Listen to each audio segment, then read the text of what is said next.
អស់រយៈពេល6ថ្ងៃមកហើយដែលបាតកម្មដ៏កម្របំផុតរបស់យុវជនម៉ារ៉ុកបានផ្ទុះឡើងនៅតាមទីក្រុងធំៗដូចជានៅរដ្ឋធានីរ៉ាបា តង់ហ្សេ ម៉ារ៉ាកេស និងកាសាប្លង់កាជាដើម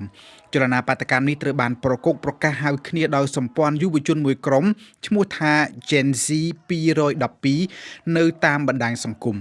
យុវជនបាតកោបានស្រែកបរិហាចោទរដ្ឋាភិបាលម៉ារ៉ុកគ្មានសមត្ថភាពដឹកនាំប្រទេសហើយថាអ្វីដែលប្រជាជនម៉ារ៉ុកចង់បាន